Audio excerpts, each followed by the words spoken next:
27 years after his death from leukemia, Frank Worrell still embodies the spirit of cricket between the West Indies and Australia.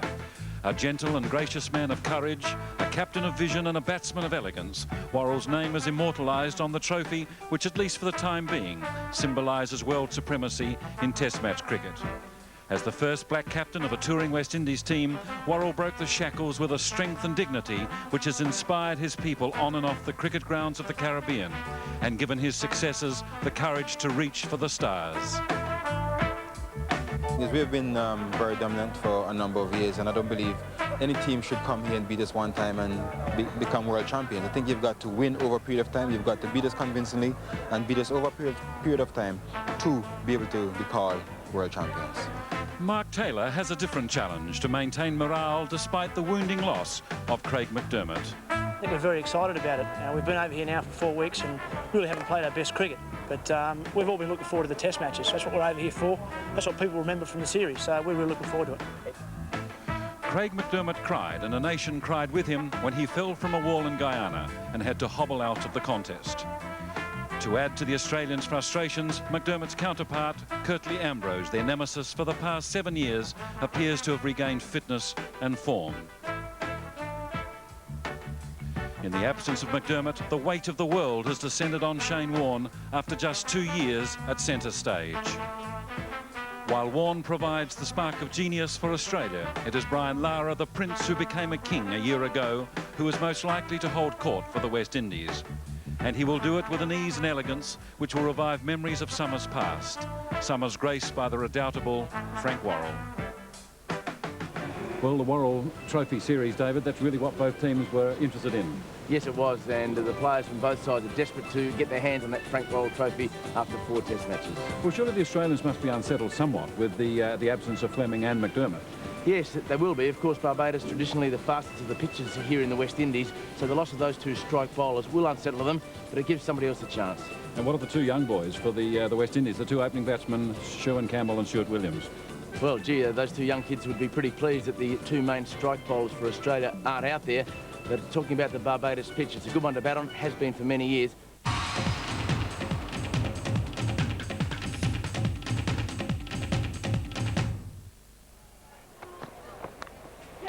He's gone.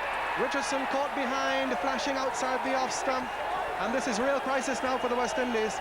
They're 3 down for 6. Richardson goes without scoring. Well, you can't blame the pitch for that. That was an atrocious shot. That was awful. Just a wild swisher to the ball. I mean, when he sees that replay on television, he'll be mortified. I mean, that's not the pitch, that's not even the bowler. That is just an awful shot. Look, feet stuck in chewing gum on the crease, have never moved. You'd think that that was a one-day shot in the 50th over of the game, trying to crush it for 6. He's got him, got his 3rd wicket, well bowled. Makes the breakthrough. Carl Hooper goes caught in the slips. And Julian gets his 3rd wicket, with the West Indies now losing their 4th wicket for 130. Well, I think he'll be very disappointed with that, with Carl Hooper. It was the angle going across him. The ball didn't do very much at all. It just went across the angle. You watch this ball, it's on the line, just keeps on going. He's played inside it a touch. And it was neatly caught. I think there'll be a bit of disappointment there because he didn't really get a ball that did anything. And when you're 60 not out, you expect to block those. 4 for 130.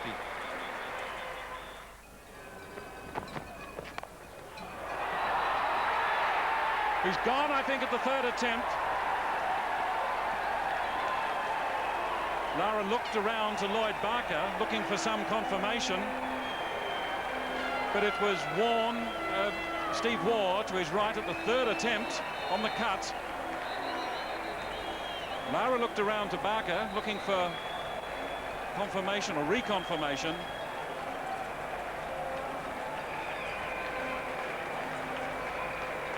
Again, it's the bounce here that Brian Lara is unable to get on top of that shot.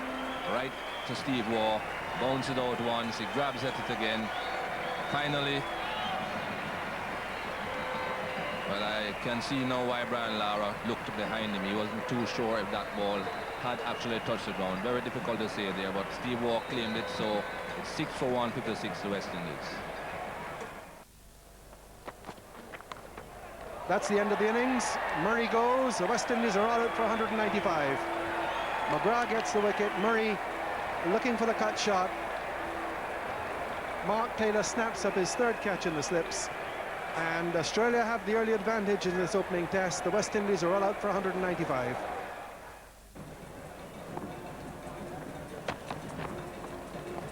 That's the end of the day's play. Mark Taylor knows it. He walks away. And he'll be satisfied with the day that his team has had. The opening day of the series. They're 2 for 91, having dismissed the West Indies for 195.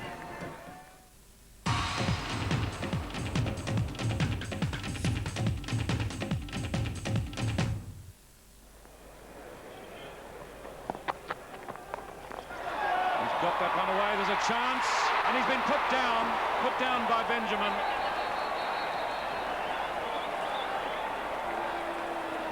He played for that, he bowled for that, Walsh. Waugh, who's been uncomfortable inside it, hooked it behind square instead of through square.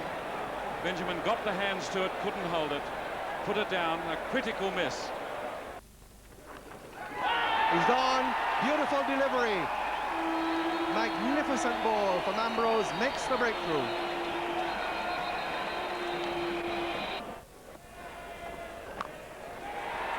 He's done, this is over the top. That is 6. And this is very loose bowling by Hooper, very controlled hitting by Healy.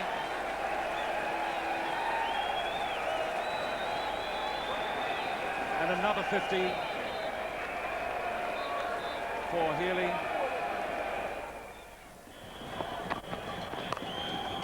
In the air, over the head of the fielder, gone. Magnificent stroke.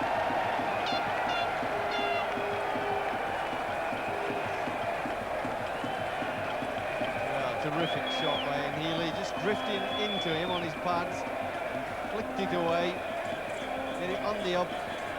These smaller grounds in some place of the West Indies, it's easier to hit the sixers. You don't want to be giving him this opportunity. These are vital and valuable runs that are being got.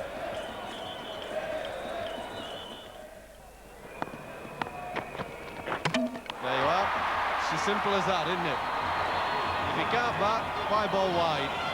Bowl straight, knock the balls out of the ground, and that's the end of that. You don't need the umpire, you don't need Lloyd Barker or anybody, he's gone. Well done, Winston Benjamin.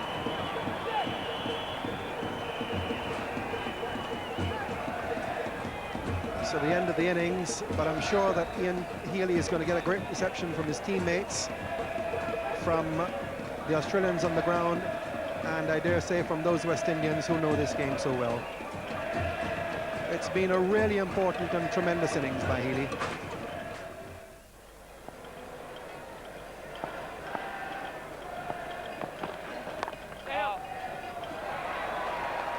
Error around the corner. Blewett trying to stop the single. Didn't achieve. Julian to support. One off. And at the end of the day, there's no wicket for 13.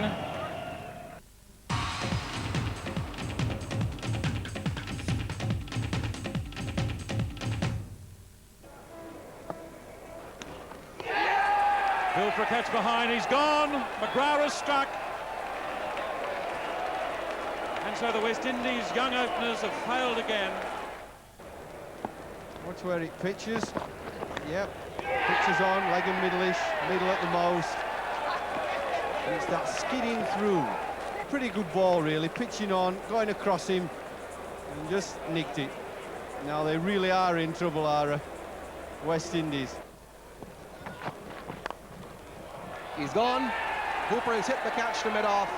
The West Indies have lost their fourth wicket for 57 and are really in further trouble. That's good rewards for Brendan Julian, bowling just an impeccable line and length and beating Hooper outside the off stump a couple of occasions. And there Hooper was determined to get bat on ball, he did so, but wasn't able to keep it on the ground. I think frustration got the better of him on that occasion. So he goes, caught in at mid-off by Paul Rifle, and the West Indies, with a deficit of 151, find themselves 4 down for 57. Oh, he's bowled him. He's bowled him. In the last over before lunch. What a remarkable moment. He hit around that, and a 5th wicket has fallen, the Australian flag fluttering. How proud. And Australia now within reach of a famous victory, their first at Kensington, and within 3 days. Richardson, the last of the recognised batsmen, the specialist, the captain of the side, bowled by Rifle.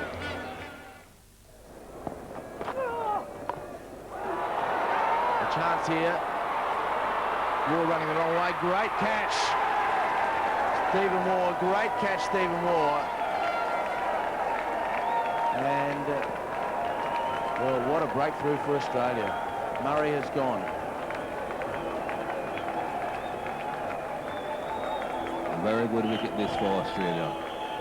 Jimmy Adams and Junior Morris seem to be just about doing a good job here for the West Indies. But the Waugh brothers, both Steve and Mark, are very, very good catches. And just take a look at this catch. Excellent. The ball coming over your shoulders. Very difficult to be running away. The ball coming over your shoulder and just still maintain your poise and take a catch like that. 6 for 136 West Indies.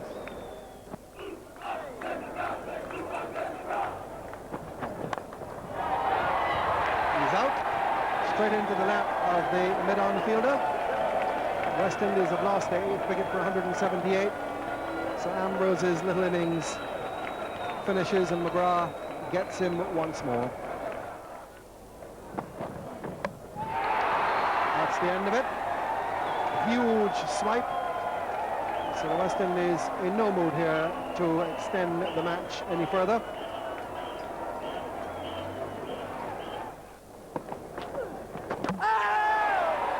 That's the end of the innings. Bowled all over the shop. Shane Warne gets his 3rd wicket. Jimmy Adams, not for the first time, is left high and dry on 39. And Australia will have to get 40 runs to win the match. The West Indies batsmen, tail-enders, call them what you will, contributed to their own downfall with some poor shot play. Good footwork by Mark Taylor. Just gets into position nice and quickly. Both these batsmen like the pull shot.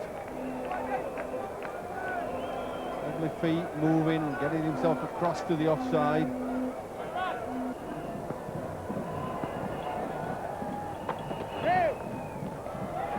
Well, the crowds are going to invade the ground, in fact.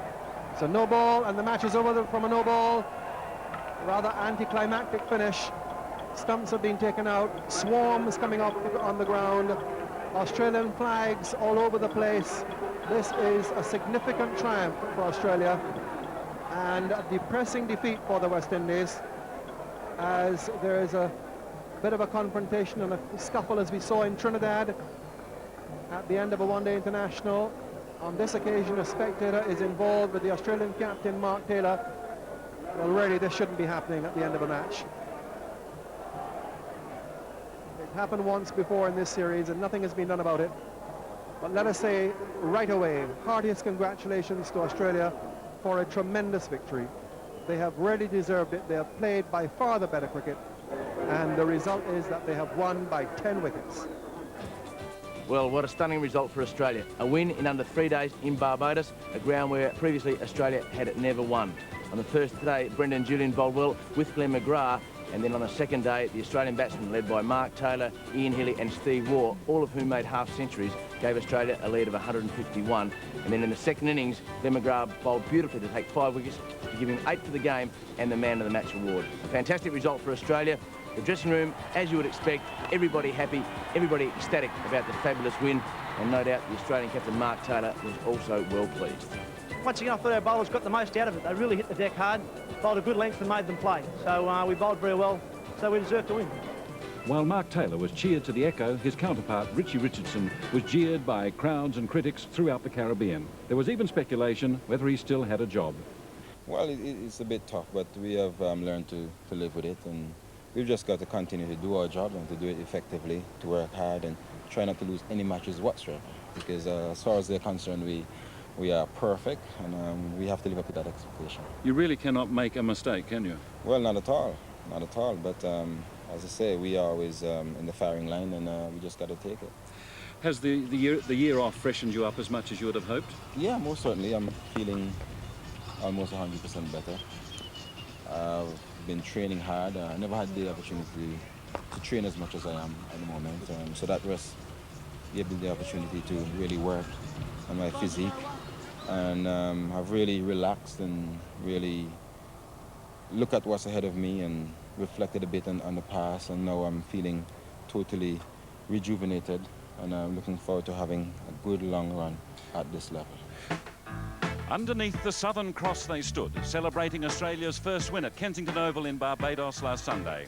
The victory was achieved with such clinical precision, it was as numbing as it was thrilling. For Ailing coach Bob Simpson, it was a tonic.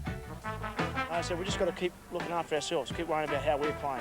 If we keep playing as well as we did last weekend, we're going to be hard to beat. Test cricket at the vibrant recreation ground in St John's has enhanced the offshore profile of this small island, which offers tourists a different beach for every day of the year, but it's not a holiday destination for everyone. The guys have put behind them what happened in the first test match, and we are very enthusiastic, we are quite lively, and we're looking forward to having a very successful match here in Antigua.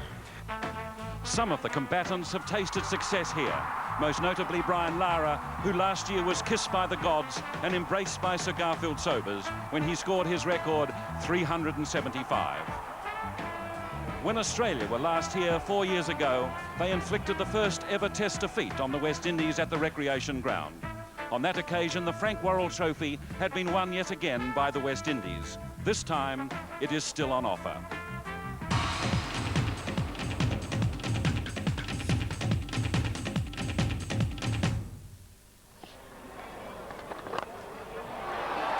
Well, he's gone after him right away. Hasn't wasted any time, Michael Slater. That's a 6. Carl Hooper's third ball. Hill gone. He's gone. Walsh had him in all sorts of trouble. I'm not too sure exactly what shot Michael Slater was playing here, but he certainly got pinned up. The ball cut back at him sharply, hit the bat, went down to his side pad, and then Jimmy Adams did the best. Seemed as if he was trying to give himself room to cut. Well, it's 2 for 84 Australia.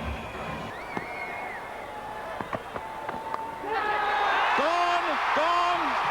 Walsh has struck again, just guided it straight into the hands of Hooper. The redoubtable Courtney Walsh again. This was an excellent ball from Courtney Walsh. Pitching on off stump and straightening. Mark Waugh just guiding it into the safe hands of Carl Hooper. Look at Courtney Walsh. She is ecstatic.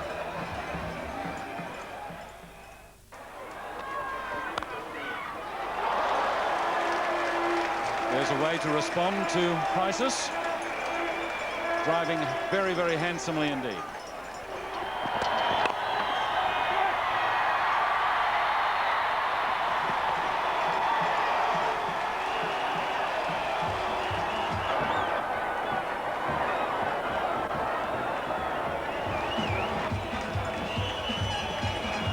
Well, you couldn't want a better Yorker than that one. David Boone looked like he was just starting to hit some pretty good nick.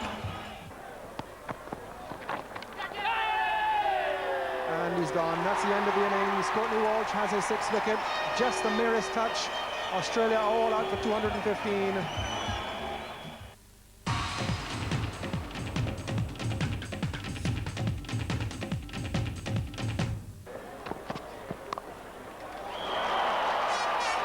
Delicately played.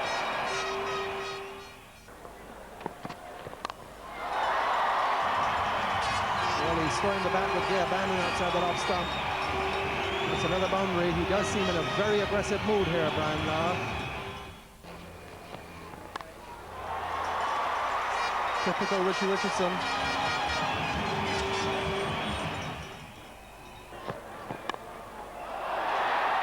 Gone from a responsible moment to just a small lack of judgment. Yeah, it's a little bit of a loose shot there from Rich. He just sort of pokes at it, really, just sort of pushes away from his body. Didn't really hit it, wasn't trying to hit it for four, wasn't trying to do anything. He just sort of flailed at it a little bit, just loosely, and it was an easy catch to Steve Ward in the gully. 2 for 106.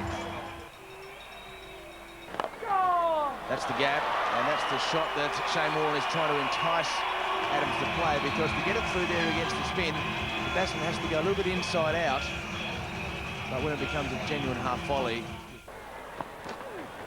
And a big appeal from Shane Warne. He really feels confident in this one, and he's given him. And Shane Warne's appeal was genuine and confident all the way down the pitch. And Adams goes. And let's have another good look at this. It wasn't a normal leg break. Pitched in line, went pretty much straight on, and that was pretty adjacent. Jimmy Adams departs, it's 3 for 168. Gone! What a magnificent catch by Boone! Thrusting himself wide to his left, got his hand to it. That's an exceptional catch. An exceptional catch, and it would require something like that to get rid of him. Well, he's a bit cross with himself, Brian Lara. He can't understand. He tried to work the ball from off the stumps through the onside. He tried to hit it hard. He's just working it round the wing at Steve Boyce. He's taking it from a foot outside off stump at least. He's just trying to work it. It's a brilliant catch.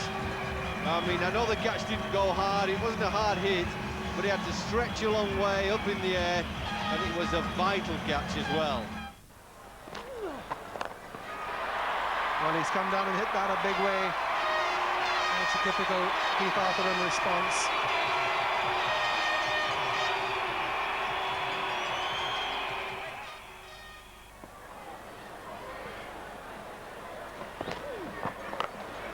And he's hit that one a long way again. Not afraid to go after it when it's tossed up to him, his second six. Confident appeal, and he's given it. He's gone. Another breakthrough, this time pole rifle. David Shepherd had no hesitation. The Australian flags flying proudly underneath the Southern Cross, and the Australians are delighted. Well, there's a little bit of a shuffle there from Junior Merry. Just shuffled across his stumps, a little bit of a from the back, little half step, just angled back. Would it have missed? I don't think so. I think it's a fairly decent decision. Might have missed, but you've got to make a split-second decision, and that's a big, big blow for West Indies. 7 now for 240. Gone. Ambrose is gone. Rifle strikes again, and the Australians are back on top. Clawed their way back. Some really tough competitive cricket, no footwork from Ambrose, just stood there, put the bat out to dry. Not a very good shot, really, really poor shot. 8 for 240. Gone. Straightforward catch, and yet another catch to Mark Taylor, who was just caught exceptionally, both in Barbados and again here, and he hurries off.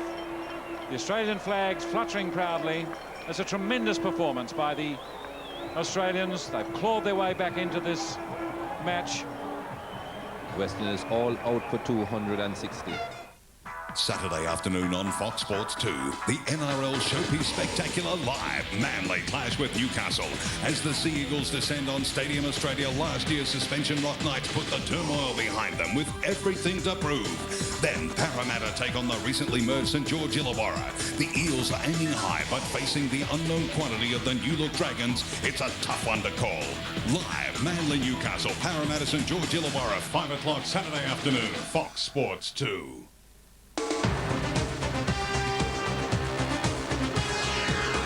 Tonight on Fox Sports News, South Sydney give Julian O'Neill yet another chance. The AFL considers a twice-yearly audit for all clubs to put a stop to salary cap breaches. Australia's top young golfers doing battle for starts in the world's biggest events, and the Formula One circus moves into Melbourne. Full details of those stories and more on Fox Sports News tonight at 6:30 Eastern Summer Time.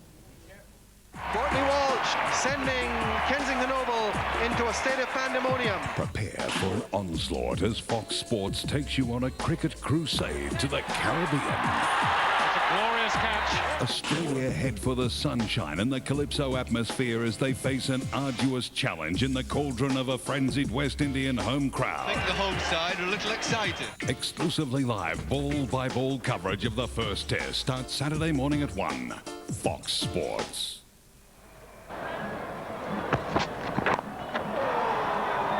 That's the last sport of the day, so the day's entertainment has come to an end, and the match on even keel at the end of the second day.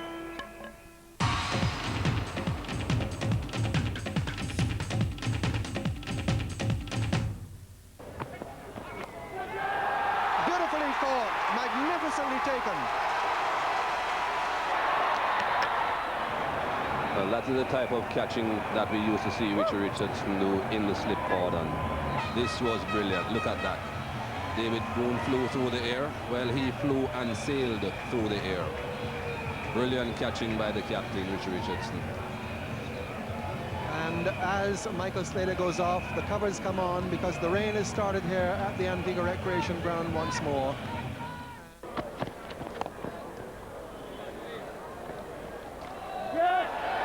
Well, that is absolutely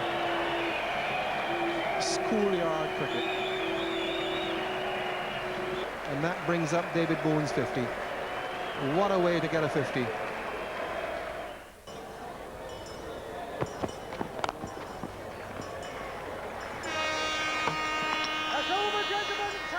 So there it is, the end of the third day's play, a frustrating one with dislocations because of the rain. 2 for 134. David Boone, the second half-century of this match behind Brian Lara's wonderful hand. Not out 60. The Australians there saluting their most experienced player.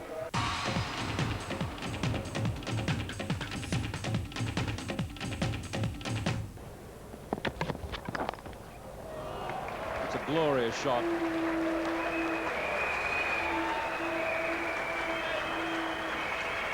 That's his 50. And the 100 partnership. It must be very close. He's given it. He's gone, didn't offer a shot. Duck back, always fatal. Steve Buckner, who always deliberates. Boone is on his way. Well, this is a ball that came the other way, pitching just outside off stump. Certainly heading for the stumps. I don't think David Boone has anything to complain about there. Hit him just below the roll. Didn't offer a stroke, so that's out. It's 3 for 149. Beautiful delivery. Perfect Yorker. Almost unplayable delivery to get rid of a batsman who was very well set.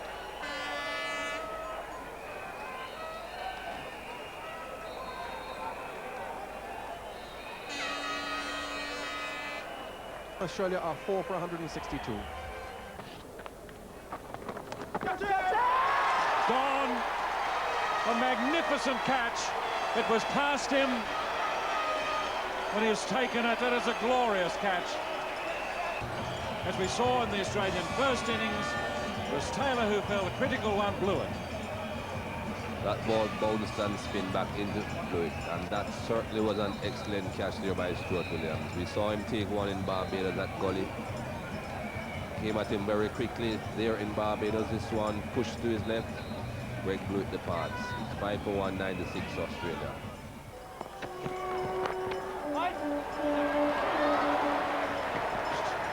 Got that one away sweetly.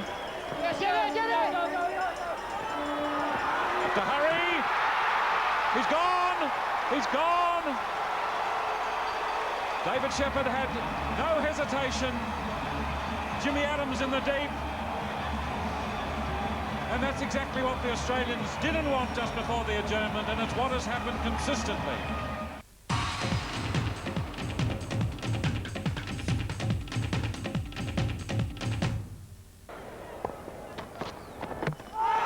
Bowled him.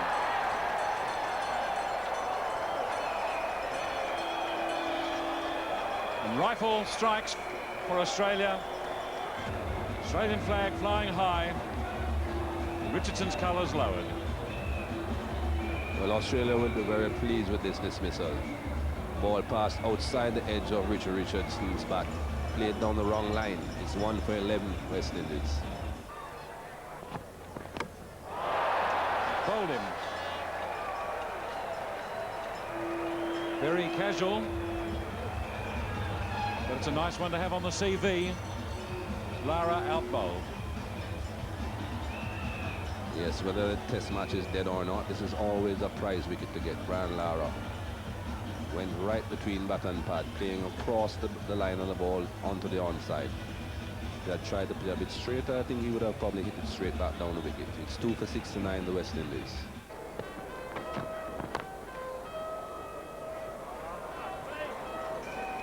Made that very late on the full. Despite the slow outfield, it just dribbled into the fence. It's 2 for 80.